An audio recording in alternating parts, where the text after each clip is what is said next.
So in this video, we are going to discuss about the LL1 parser. It is a top-down parser. So what is LL1 parser? We're going to discuss about the LL1 parser. So it is a top-down parser. First, it is also called as predictive parser. And one more thing that uh, if the particular symbol is having more than one production, then it needs to make the decision by seeing the look ahead symbol. It uses the concept of look ahead symbol. So first of all, we'll see the full form of LL1. L stands for left to right scan of the input. Second, L stands for leftmost derivation. And 1 is the number of look ahead symbol. And because it is 1, so number of look ahead will be 1, which means if there are more than one production for a symbol, then by seeing the first symbol, it will decide that which production it is going to choose, right? So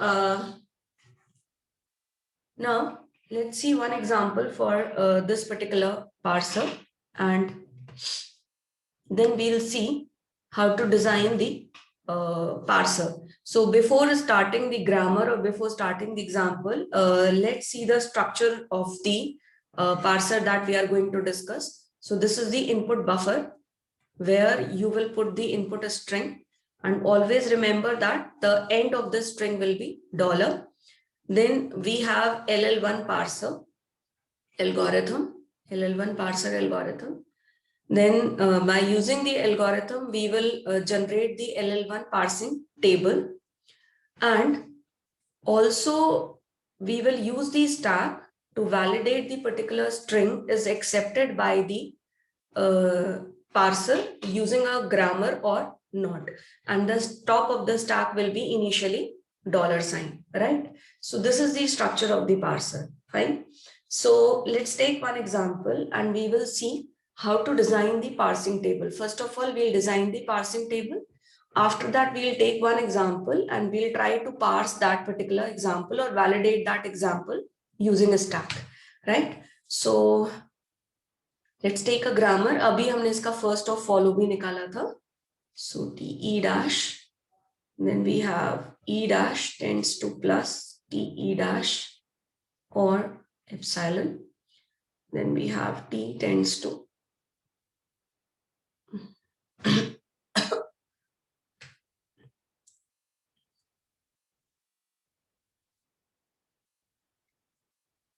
FT dash, and then T dash tends to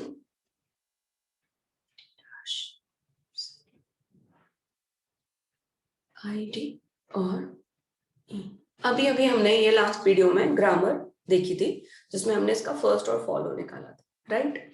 so one more thing that we are going to remember, सबसे पहले जब आपको LL1 parser बनाना है तो first निकालने के लिए हर individual production का फर्स्ट निकालोगे. Follow set will be common for a particular symbol, but जो फर्स्ट सिंबल है वो आप प्रोडक्शन वाइज निकालोगे, राइट? तो हम सबसे पहला काम क्या कर रहे हैं कि जितने भी प्रोडक्शंस हैं एक पर्टिकुलर सिंबल के, उन सारे प्रोडक्शंस को हम अलग कर ले रहे हैं और इनकी नंबरिंग करते रहे. सो E tends to TE dash. E dash has two production, so I'm going to segregate both productions. Third production क्या हो जाएगा? E dash tends to null. Now production number 4, T dash tends to FT dash. Production number 5, star FT dash, and T dash tends to null.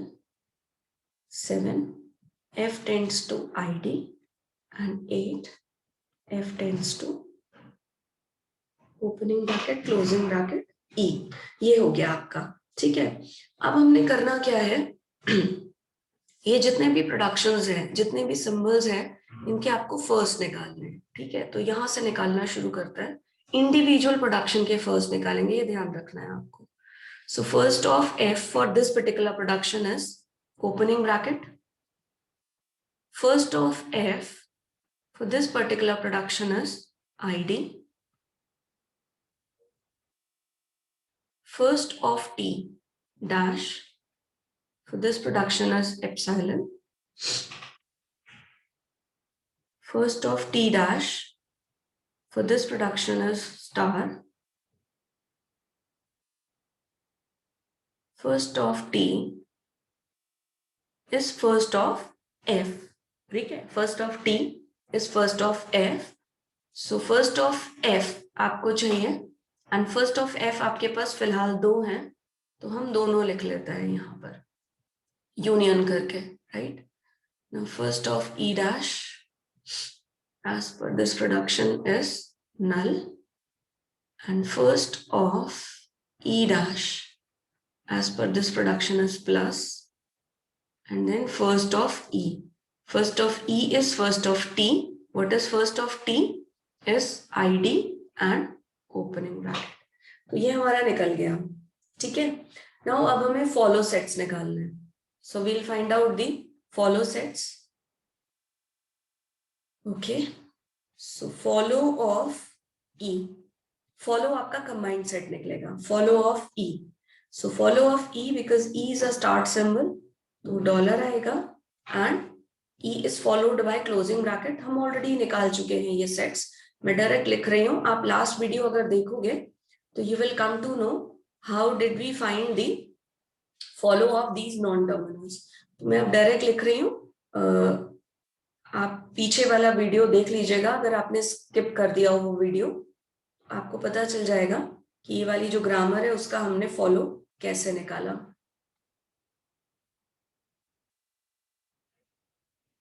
follow of t dash, follow of t dash हमने निकाल लिया है, and then at last follow of f. follow of f हमने निकाला, so it is star closing bracket and dollar. ठीक है. So first thing you need to remember, आपने first and follow निकाल ली. अब हम इसका टेबल बनाएंगे. We'll design the table of the grammar, table of the LL1 parser for this particular grammar. अब आपको एक चीज याद रखनी है, जब भी आप टेबल बना रहे हो तो आपको क्या ध्यान रखना है, ये जो प्रोडक्शंस आपने अलग अलग नोट डाउन करे हैं, ये जो प्रोडक्शंस आपने नोट डाउन करे हैं, इन प्रोडक्शन को आपको टर्मिनल एंड सिंबल वाले सेल में लिखना है बेसिकली, ठीक है. और आप कहाँ लिखोगे इस प्रोडक्शन को, where the terminal is coming under the first set of the non-terminal. आप सबसे पहले क्या करोगे, इस पर्टिकुलर प्रोडक्शन का फर्स्ट सेट निकालोगे. जो टर्मिनल्स इसके सेट में आ रहे होंगे उस टर्मिनल के नीचे आप इस पर्टिकुलर प्रोडक्शन को लिख दोगे. Now the question is that, अगर आपका जो सेट है, फर्स्ट का सेट है, अगर उसमें नल आ रहा है, अगर आपके फर्स्ट के सेट में नल आ रहा है, तो आप क्या करोगे, फॉलो निकालोगे उस सिंबल का. जैसे अब आप इस वाले प्रोडक्शन को देखो, E dash tends to null, तो जब हमने इसका फर्स्ट निकाला तो नल आया. अब आप क्या करोगे, जिसका भी फर्स्ट का सेट नल आ रहा है, जिसका भी फर्स्ट का सेट क्या आ रहा है, नल आ रहा है, आप उस सिंबल का क्या निकालोगे, फॉलो निकालोगे. और फॉलो में जो सिंबल्स आए हुए हैं आप उनके नीचे उस प्रोडक्शन को रख दोगे. तो E dash tends to null हम कहां पर रखेंगे, डॉलर और ओपनिंग ब्रैकेट में रखेंगे, ठीक है. Now construction of the table. Table को कंस्ट्रक्ट करने के लिए सबसे पहली चीज, कुछ रूल्स मैं यहां पर लिख रही हूं. सबसे पहली चीज, the columns will have terminals. Column पर आप क्या लिखोगे, terminal, including dollar and excluding epsilon. नल को आप हटा दोगे और डॉलर को आप टर्मिनल्स में इंक्लूड कर लोगे. दूसरा, अब आपकी जो रोज हैं वो कितनी बनेंगी, रो इक्वल्स टू बनेगा number of variables, number of non terminals कितने हैं आपके पास, ठीक है. थर्ड थिंग मैंने आपको बताई, सेल की एंट्री आप दो तरीके से करोगे.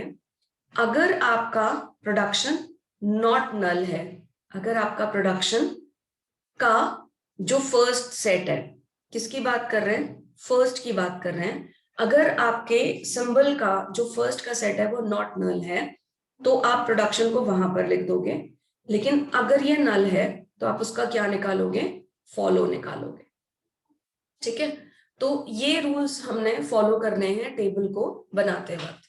Now I try to make a table in the remaining space. तो आपके पास टर्मिनल्स क्या क्या है, पहली चीज हम देख लेते हैं. So we have plus, star, opening bracket, closing bracket, and dollar. These are the terminals we have. Now variables हमारे पास क्या क्या है? E, we have E dash, then T, then we have T dash and F. हमारे cell क्योंकि छोटे हैं तो हम प्रोडक्शन का नंबर लिखेंगे, बट आप इन सेल्स को बड़ा बना सकते हैं. You can write down the full production in the cells. ठीक है, तो हम ये 1 2 3 4 5 6 7 8 जो हमने नंबरिंग करी हुई है इनको हम लिखेंगे सेल के अंदर. ओके, सो सबसे पहले ई का फर्स्ट प्रोडक्शन जो है इसका फर्स्ट देखते हैं, आईडी एंड ओपनिंग ब्रैकेट. तो जो पहला प्रोडक्शन है वो हम कहाँ रखेंगे? आईडी और ओपनिंग ब्रैकेट वाले सेल में रखेंगे. आईडी नहीं बनाया मैंने, तो हम इससे आईडी अज्यूम कर लेते हैं डॉलर की बजाय, और डॉलर के लिए हम एक और बना देंगे. ये हो गया ID and last is dollar. ये हमने डॉलर के लिए बना दिया कॉलम. ठीक है, सो फर्स्ट वाला प्रोडक्शन हमने कहाँ कहाँ रखना है? हमने रखना है फर्स्ट वाला प्रोडक्शन एक आईडी में और एक हमने रखना है ओपनिंग ब्रैकेट में. तो हमने फर्स्ट वाले प्रोडक्शन की एंट्री फर्स्ट के सेट में कर दी, आईडी एंड ओपनिंग ब्रैकेट. ठीक है, अब आ जाइए second production, E dash tends two plus T E dash. इसकी एंट्री हमें करनी है. तो जब हम इसकी एंट्री करेंगे तो हमने देखा कि इस वाले प्रोडक्शन के लिए हमारे पास फर्स्ट जो है वो प्लस है. ठीक है, तो इस वाले प्रोडक्शन को हम कहाँ रख देंगे? प्लस में रख देंगे. Now come to the third production, E dash का एक और प्रोडक्शन है, E dash tends to null. अब इसका फर्स्ट का सेट क्या आ रहा है? नल आ रहा है.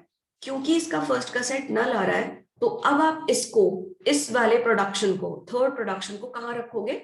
ई डैश के फॉलो में रखोगे. Now what is folio of E dash? Dollar and closing bracket. तो third production dollar and closing bracket. E dash का जो सेकेंड प्रोडक्शन है ई डैश वाली रो में ही रखोगे. सेकेंड प्रोडक्शन का फर्स्ट क्योंकि नल आया था तो हम इसके फॉलो में इस प्रोडक्शन को रखेंगे. ठीक है, अब हम आ जाते हैं T tends to F T dash. T का इस वाले प्रोडक्शन के लिए फर्स्ट का सेट देखते हैं, ID and opening bracket. So ID is 4 and opening bracket is 4. ये हमने रख दिया. अब हम क्या करने वाले हैं? ये हमने कर दिया. Now T dash tends to star F T dash. T dash के ये वाले प्रोडक्शन के लिए first of T star, production number 5. अब टी डैश का एक और प्रोडक्शन है दैट टेंड्स टू नल. इसका मतलब इसका जो फर्स्ट का सेट आया है वो नल आया है, तो हम टी डैश के फॉलो में इस प्रोडक्शन को रखेंगे, प्रोडक्शन नंबर 6 को. सो टी डैश का follow plus then opening closing bracket and then dollar. तो हमने 6 को यहां रख दिया. अब F tends to ID. So under ID, I will write 7. And then F tends to opening bracket, E closing bracket. For that, it is opening bracket. So 8. This is the entry that I have done for the LL1 parsing table. ये production के numbers हैं, यहां हमने numbering करी हुई है, यहां हमने हर सिंबल का फर्स्ट प्रोडक्शन वाइज निकाला हुआ है एंड फॉलो सिंबल वाइज निकाला हुआ है. ठीक है, अब when you are filling the table then you have to remember every cell should have only one entry. Every cell should have only one entry. If a particular cell is having more than one entry, अभी हम एक example देखेंगे. If a particular cell is having more than one entry, which means that grammar cannot be parsed by the LL1 parser. मैं फिर से repeat कर रही हूँ. If a particular cell, किसी एक सेल में अगर एक से ज्यादा एंट्रीज हैं, मान लीजिए 2 प्रोडक्शन आ रहे हैं, इस वाले सेल में 5 भी आ रहा था और 6 भी आ रहा था, तो उस केस में क्या होगा कि आपकी जो ग्रामर, गिवन ग्रामर है, वो LL1 पार्सर से पार्स नहीं हो सकती है. So you have to make sure कि आपके हर एक सेल में एक ही एंट्री आए, तभी आपकी ग्रामर पार्स हो सकती है, वरना आपकी ग्रामर LL1 से पार्स नहीं हो सकती है। So we are keeping the lecture till over here only. Next lecture में हम क्या देखेंगे, वी विल सी कि किस तरीके से एक ग्रामर को उठाएंगे, एक इनपुट स्ट्रिंग लेंगे और फिर उसको स्टैक से पार्स करके देखेंगे।